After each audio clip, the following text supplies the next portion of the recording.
we definitely have to improve people's life skills, and, work on make sure that everyone knows what the work world is and what the general expectations are. So I don't want to suggest that we don't have to do that. But we also have to work on the other side as well. We have to work together with employers to help them realize that their employees or their prospective employees are valuable assets and need to be treated like valuable assets. Right. We meet with employers all the time, and we try and help to fulfill their needs either directly or more frequently with partners. And many times we can, but a lot of times, the number of times that I hear an employer say to me, don't worry about the hard skills, we can train them to do anything, I just want someone with a good attitude. It's a little bit stomach turning, to be honest with you, because I understand what does a good attitude actually mean.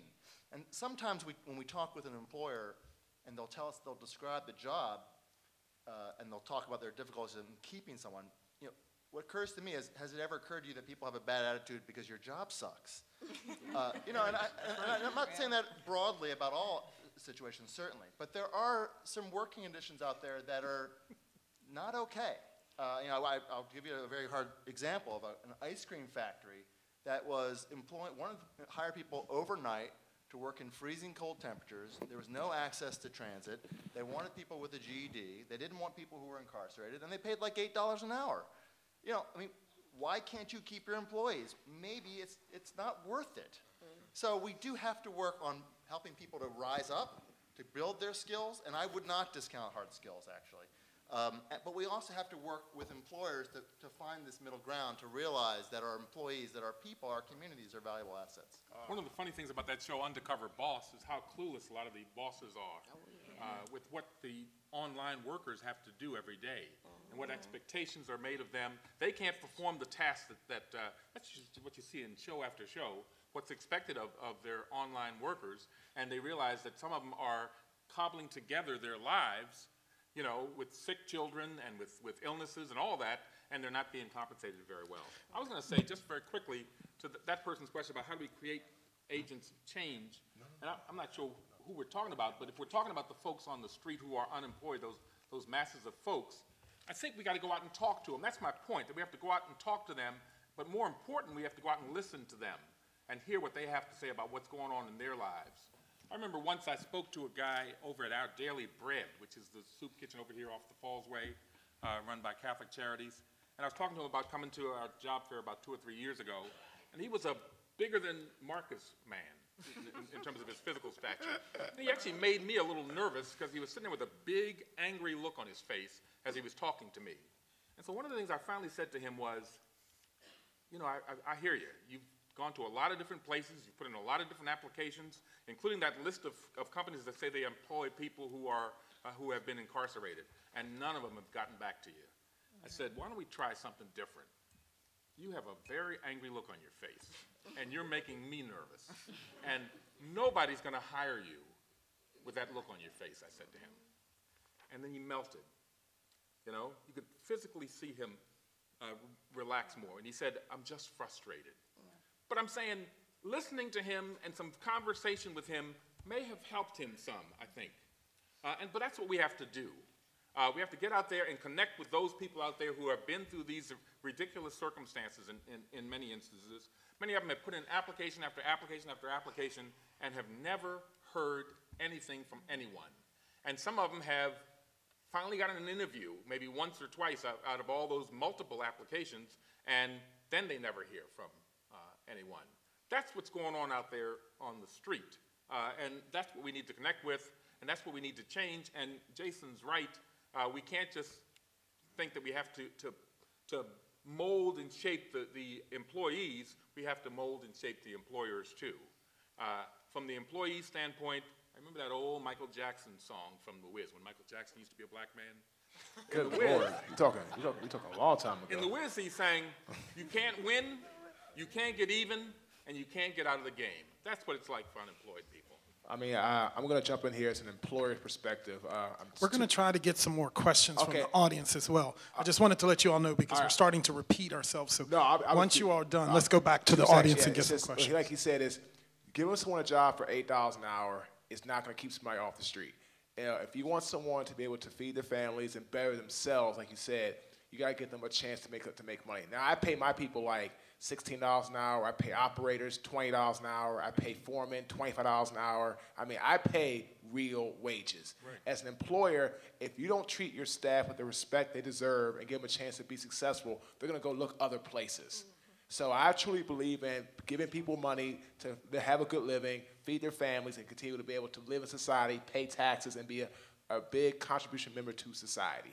Okay, let me see how many questions we have. Woo, okay. Yeah, lots of energy out here. Okay, this is what we're going to do, because we do have a networking part to this that I don't want to kind of preempt, because we also have another program flush after this. So let's take 4 questions.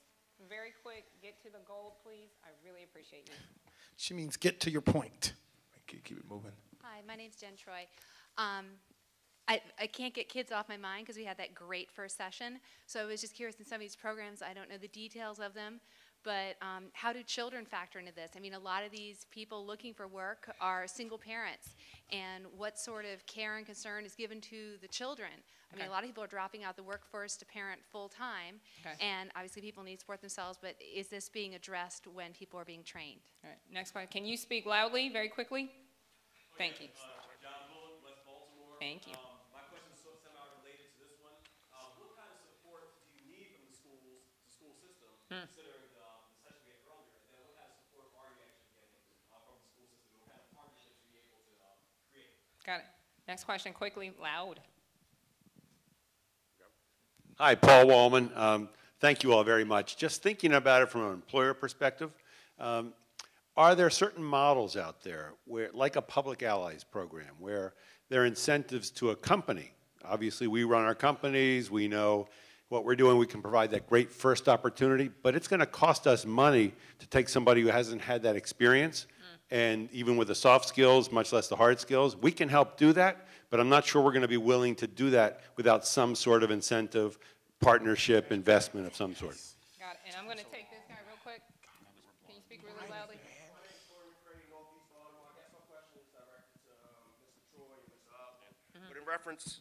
in reference to an employer, I enjoyed the idea about the local manufacturing. I think that's the nail on the head.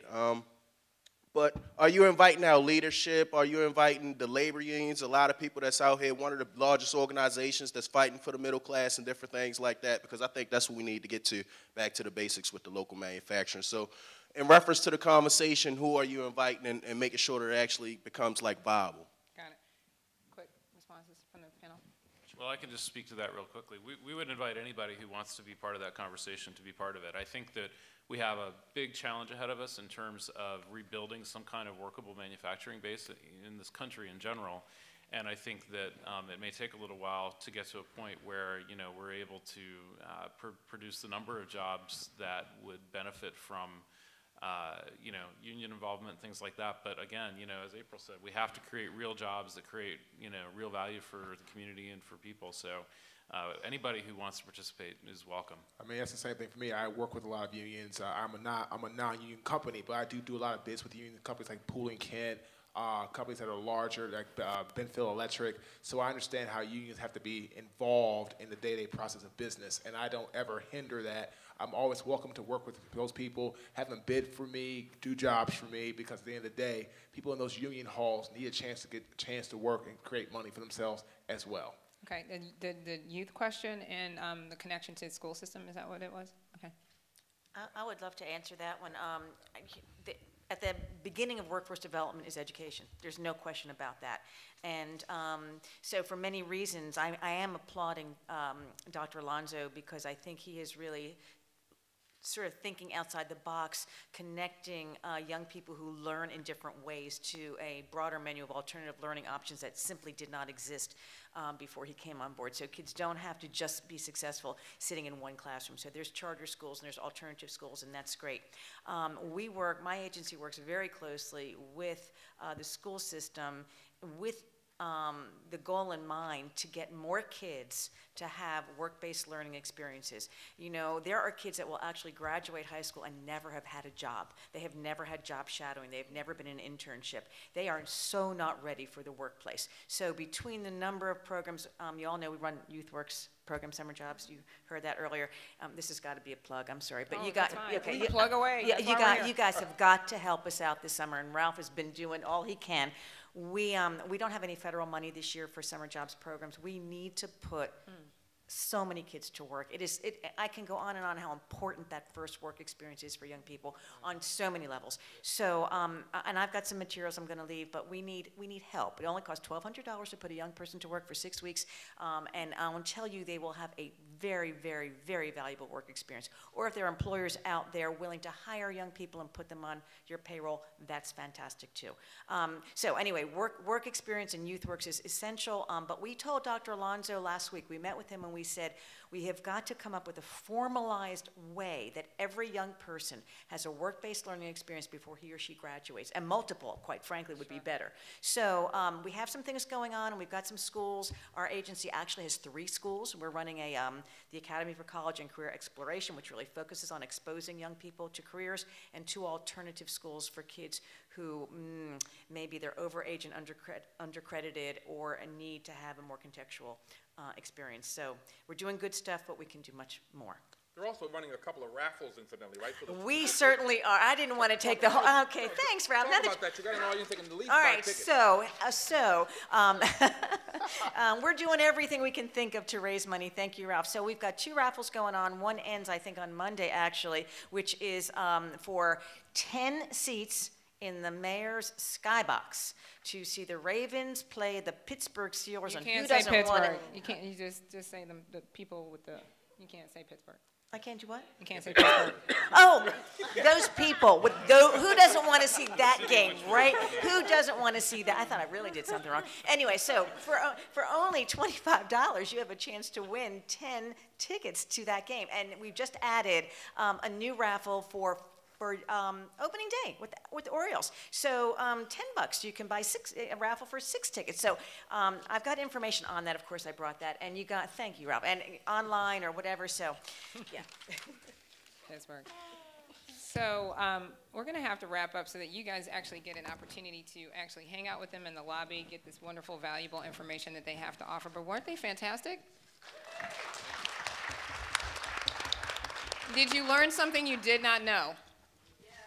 Yes. Well, tell me some stuff. Quick shares. Quick shares. What did you not know that you learned today? Amazing. Anybody else? Lots of nonprofits helping people. Absolutely. April, can I say one thing? Yes, you may. The young man from the school system, one of the things that will be helpful, if you find young women or young men who have children who are trying to stay in school, that you connect them with a program like mine that can give them the resources that they can stay in school and not end up in a program like mine.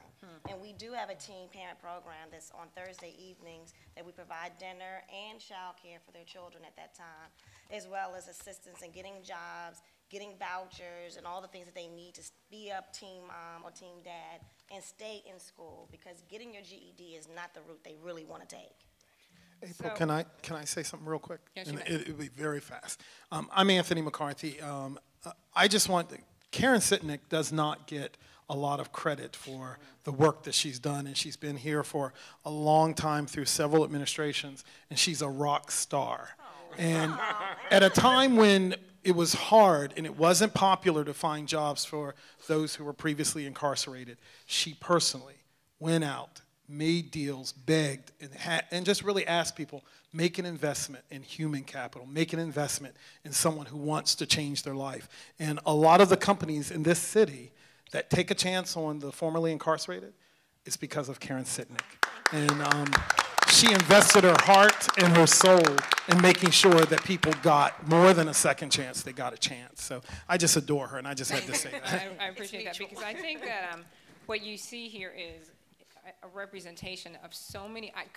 This could have been 5 rows of people and organizations who are doing this work, who understand the limitations that we have with regard to our workforce, with regard to education, with regard to what we call generational curses, which I am reterming generational challenges, because I don't think that there's a curse that we can't compete with and that we can't overcome.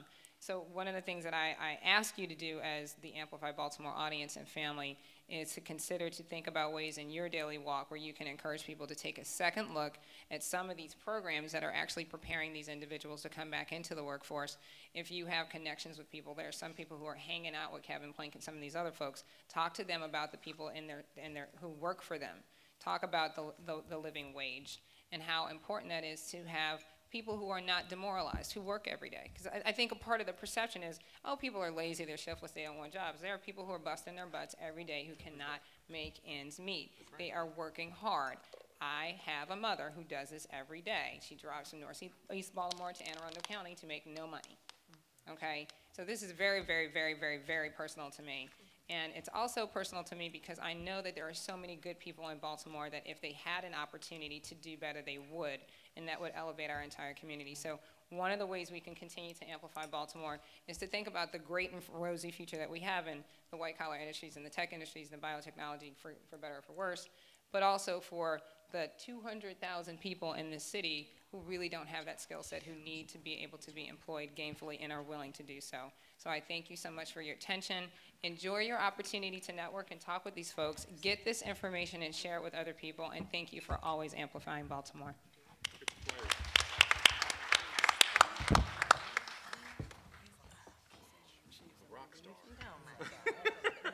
He sure knows that one.